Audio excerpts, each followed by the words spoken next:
Here's why men feel betrayed. Not because you did wrong, but because you stopped fitting someone else's role. It always begins the same way. She looks at you, not for who you are, but for who she hopes you could become. You feel it, don't you? That spark in her eyes. At first, it feels like being seen. But look closer. It's not recognition. It's projection. You're not being known. You're being imagined.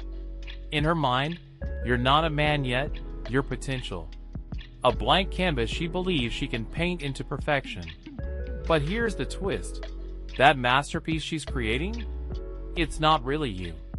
It never was. Carl Jung, the Swiss psychoanalyst who spent his life exploring the deep layers of the human psyche, warned us about this.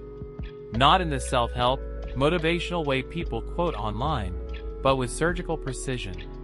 He mapped the terrain of the unconscious, the vast, unseen world beneath our awareness. And in doing so, he uncovered something uncomfortable. We rarely fall in love with people. We fall in love with projections.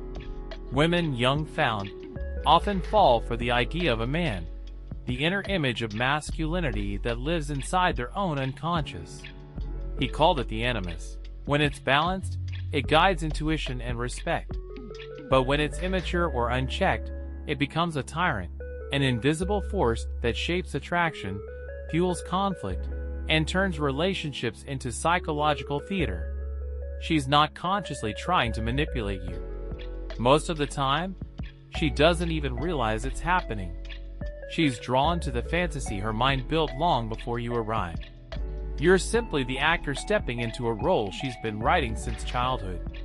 And when you stop fitting the part, she replaces the actor, not the story. Jung saw this again and again in his patients, women unaware that their attraction wasn't to the man, but to what he represented inside their psyche. He called it spiritual possession, because in those moments, a person isn't acting from awareness, but from a shadow, a hidden inner force directing their choices. And men? We fall for it every time, because we mistake being desired for being known.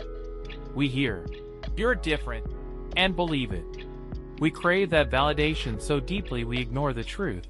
We're not being chosen for who we are, but for how well we play the part. So when the illusion breaks, when the fantasy collapses, we feel betrayed. We ask, what did I do wrong? But the answer is brutal. You didn't do anything wrong. You just stopped being believable in someone else's movie. Jung said the only escape from this endless loop, the cycle of projection and disappointment, is through individuation. That means becoming whole within yourself. It's the lifelong process of facing your unconscious, the fears, the wounds, the parts you buried, and integrating them into who you are. But most men never take that path. We've been trained to chase approval, to seek validation, to let women, or anyone, define our worth. We're told our value comes from being chosen. So we shapeshift. We become whoever we need to be to win affection, even if it means losing our soul in the process. Jung called it self-betrayal, the slow death of authenticity. He warned that when a man ignores his inner development, he becomes a servant to the projections of others. He bends himself like soft clay to fit expectations, to avoid rejection, to maintain the illusion of love. And in doing so, he stops being a man. He becomes a mask. You can feel this when it happens, that slow fading of your own voice. You nod when you want to speak. You agree when you want to protest. You perform until you forget who you were before the performance began. But here's the paradox. The more you mold yourself to please her, the more invisible you become. Because what the feminine instinct truly craves, Jung believed, isn't control, but mystery. Not predictability, but presence. When you strip away every edge, every boundary, every ounce of independence to become safe, you don't become more lovable, you become forgettable. The tragedy is that many men would rather lose themselves than risk losing her. We fear solitude more than we fear self-erasure. We'd rather live in a comfortable illusion than stand in uncomfortable truth. But Jung's message was clear. Until a man learns to stand alone, he will never be free. Individuation demands that you walk through the fire, that you let the false versions of yourself burn away so that something real can emerge. It's not a poetic metaphor. It's psychological surgery. Brutal, honest, and lonely. Because as you start waking up, you'll begin to see the patterns, not just in others, but in yourself. You'll notice the masks people wear, the games they play, the little performances everyone clings to just to feel loved or safe. And when you try to speak truth into that world, they'll resist. They'll call you cold, arrogant, emotionally distant. But you're not detached, you're awake. And awakening, Jung said, always threatens the comfort of those still asleep. Because truth acts like a mirror, and most people hate what they see reflected back. Jung spent decades studying patients who were terrified to confront their own shadow, the dark, rejected parts of the psyche. Society often tells women they are naturally complete, intuitive, pure. But Jung didn't buy that narrative. He believed that both men and women must face their inner opposites, the masculine within the feminine within the masculine, or else be ruled by them unconsciously. For women, that meant acknowledging the animus, the inner masculine voice that can, when unexamined, become critical, domineering, and self-righteous. Jung warned that a woman possessed by her animus may project that domination outward, onto men, turning relationships into battlegrounds for her own inner conflict. And men fall right into that dynamic, thinking they can fix it, save her, or love her into peace. But you can't rescue someone from their unconscious. You can only walk your own path. Projection, Jung taught, is a thief. It steals reality and replaces it with illusion. And until both men and women wake up from that illusion, they will keep dancing with shadows, calling it love. The woman who once saw you as a hero may one day see you as her villain, not because you changed, but because you failed to play the role she wrote for you. That's not betrayal. That's the collapse of fantasy. And it's in that collapse that your real work begins. The work of waking up, of seeing yourself clearly for the first time. Because love without awareness isn't love. It's possession dressed up as romance. When the illusion falls apart, most men panic. They rush to patch it up, to rebuild the mask, to play the role again. But a few, the rare few, stop. They let the silence hang in the air. They feel the discomfort. They finally face the truth that's been waiting underneath the noise. You were never her dream. You were her projection. And it's in that moment, right when everything feels like it's falling apart, that real transformation can begin. Jung wrote that the man who refuses to face himself will forever be ruled by the images other people cast on him. He will keep trying to earn love by performance, by being agreeable, by being available, by being the version of himself that gets applause. And every time the spotlight moves on, he'll wonder what went wrong. But here's the secret Jung was trying to give us. Love that depends on illusion always collapses. Because fantasy can't hold the weight of reality. Most men don't realize that the true enemy isn't rejection. It's self-abandonment. You think she left you because you weren't enough. But in truth, she left because there was nothing solid left to see. You had already abandoned yourself in the process of trying to be chosen. You see, the problem isn't women. The problem is that we've been taught to build our identity around being needed.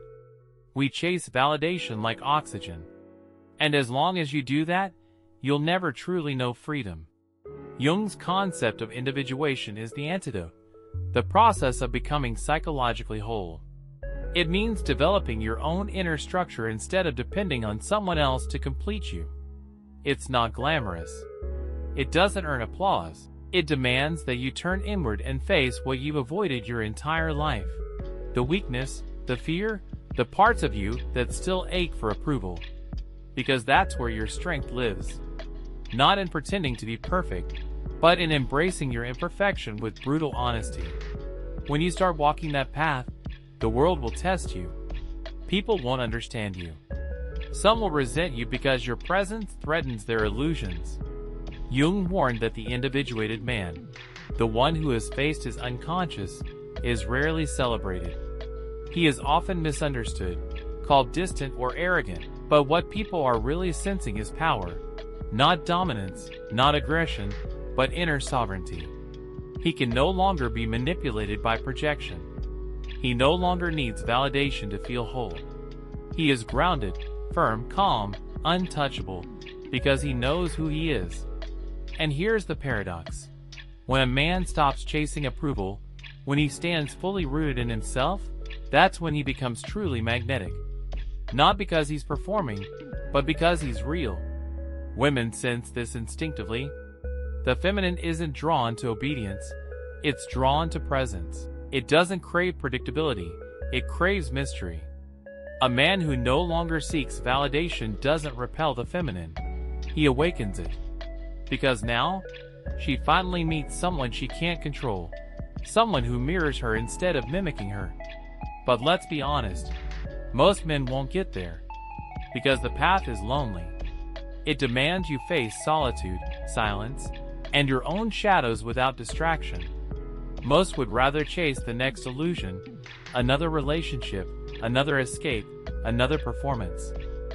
That's why Jung called individuation dying before you die, because it requires the death of every false version of yourself you've ever built. The nice guy, the people pleaser, the rescuer, the lover who performs for love instead of embodying it. And when those identities burn away, you're left with something terrifying, yourself. The silence will feel unbearable at first. The loneliness will feel like punishment. But over time, you'll start to see the truth, that silence isn't punishment. It's space. Space where something authentic can finally grow. As you walk deeper, you begin to see people differently. You start to recognize their patterns, how often they avoid their pain by projecting it onto others, how they create stories just to protect their egos from breaking. And you'll realize that most relationships aren't between two people, they're between two projections. You call it chemistry. You call it destiny.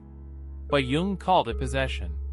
It's the same play, repeated endlessly.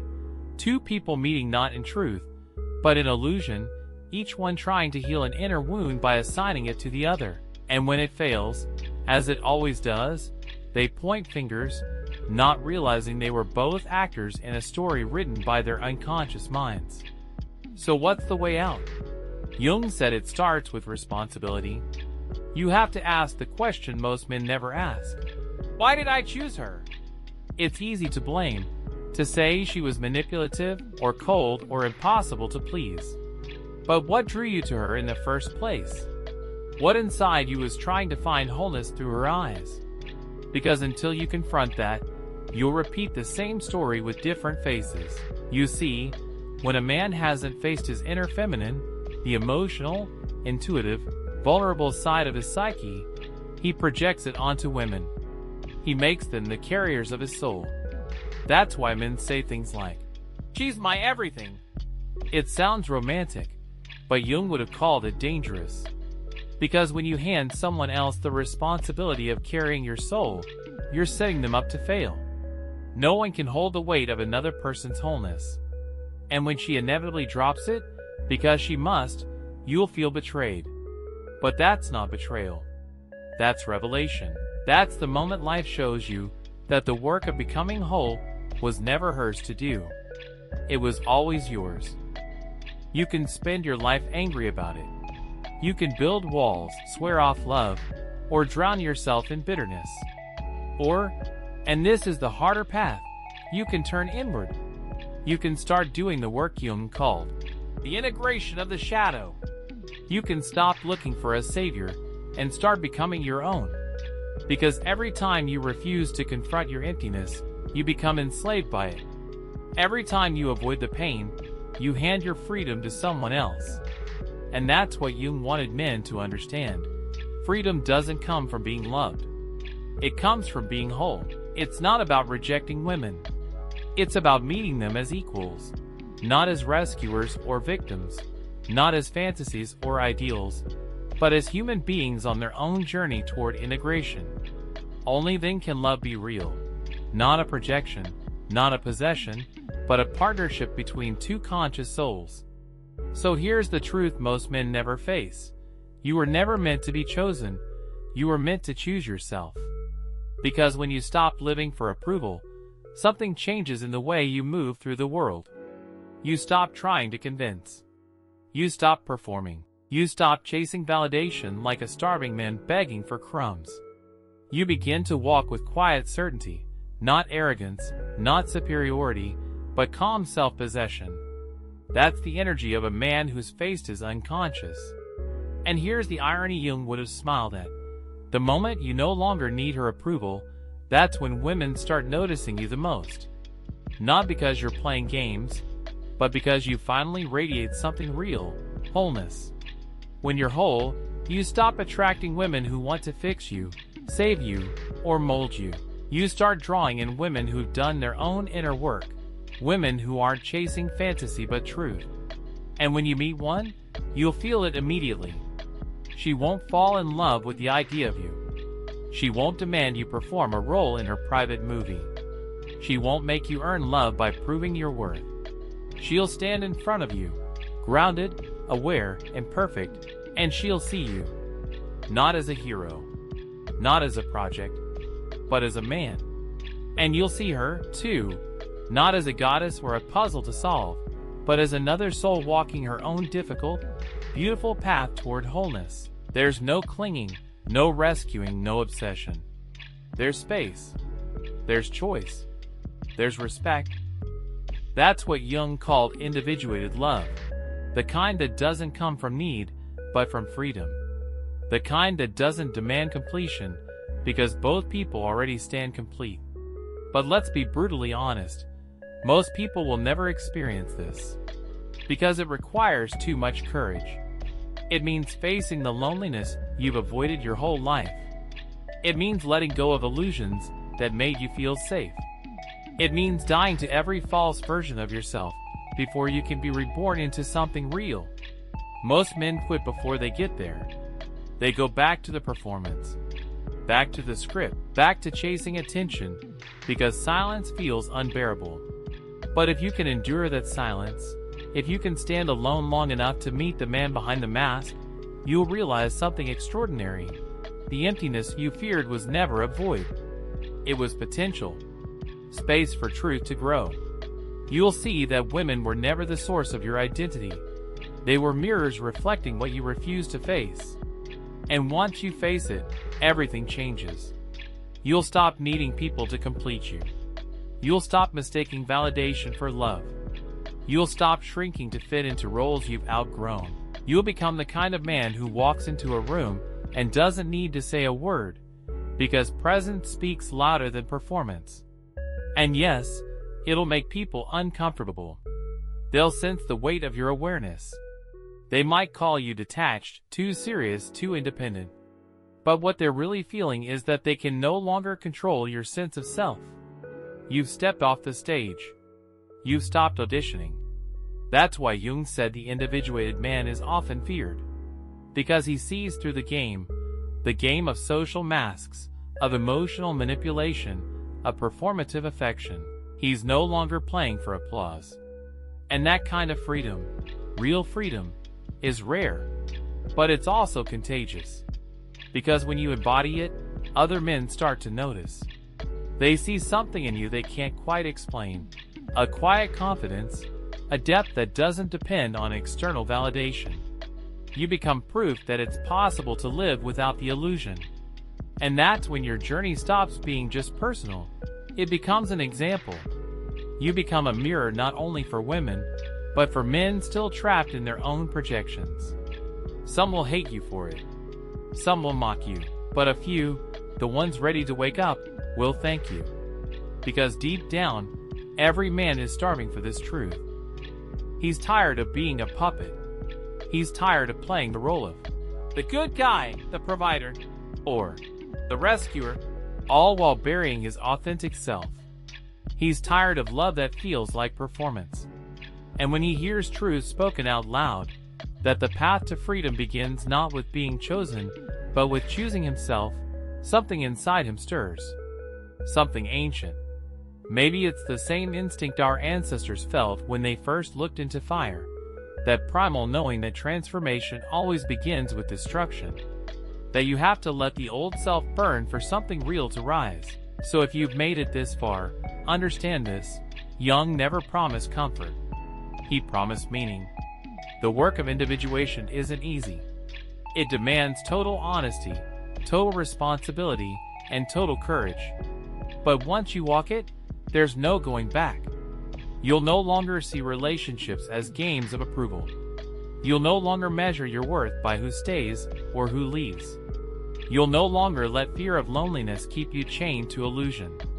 Because you'll have learned the hardest, most liberating truth of all. You don't become a man by being loved. You become a man by being whole. And when you reach that place, when you can stand alone without bitterness, without blame, without need, something incredible happens. You stop chasing connection, and connection starts finding you. Not because you're perfect, but because you're real. And real is irresistible. So here's your challenge. Stop waiting for someone to choose you. Stop looking for someone to carry your soul. Start doing the work Jung spent his life trying to teach.